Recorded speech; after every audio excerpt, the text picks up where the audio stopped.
বৰ্তমান সময়ত ইণ্ডিয়াৰ export tariff, weak domestic demand, middle class debt, burden আৰু ইনফ্লেশ্যন যিটো হাৰত বাঢ়ি আছে, ইকনমিক ক্ৰাইচিছলৈ বেছি দূৰ নাই। প্ৰথমে ট্ৰাম্পে 25% টাৰিফ লগাইছিল, পাছত সেইটো 50%লৈ ইনক্ৰিজ কৰিছে, যাৰ ফলত ইণ্ডিয়াৰ ডমেষ্টিক মাৰ্কেটত এটা ট্ৰেমেণ্ডাছ ইফেক্ট পৰিছে। ফলত বস্তুবোৰ ইণ্ডিয়াৰ পৰা যে বিক্ৰী হ'ব, সেইবোৰ বস্তু বেছি দামত বিকিব লগা হৈ আছে, আৰু সেইকাৰণে ইণ্ডিয়াৰ প্ৰডাক্টবোৰ US-ত বহুত এতিয়া কম চেল হ'ব, আৰু সেই বস্তুটোৱে ক'ত ইফেক্ট পেলাব? আমাৰ ডমেষ্টিক মেনুফেকচাৰাৰ ৰিটেইলাৰবোৰৰ ওপৰত, যাৰ ফলত আমাৰ ইণ্ডিয়াৰ ইকনমি শ্ল' ডাউন হোৱাৰ চান্সেছ আছে।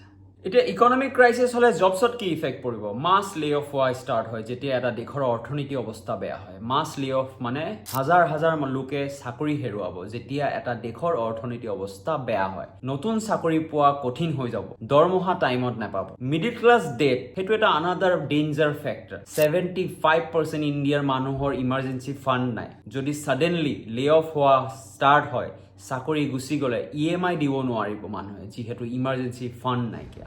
ইণ্ডিয়াত 33% মানুহে EMIত বস্তু লয়। কাৰ, বাইক, হোম, ইভেন আজিকালি মোবাইল ফোন, আইফোন, সেইটো EMIত লয়। মোৰ এই ভিডিঅ'টো বনোৱাৰ উদ্দেশ্য এটাই হ'ল যে ইকনমিক ক্ৰাইচিছত আমি কেনেকৈ বাচিব লাগে। ইকনমিক ক্ৰাইচিছৰ কাৰণে প্ৰিপেয়াৰ কৰিবলৈ হৈছে। Emergency fund, debt means cash হাতত ৰাখক। ডেটবোৰ কমাই দিয়ক। নন এচেঞ্চিয়েল এক্সপেন্সেছবোৰৰ ওপৰত কণ্ট্ৰল আনক। ফৰ দ্য টাইমিং, প্ৰপাৰ্টিবোৰত ইনভেষ্টমেণ্ট কৰাটো কম কৰি দিয়ক। Signing off today, Abed Ahmed. See you on the next vlog. Till then, take care. Bye bye.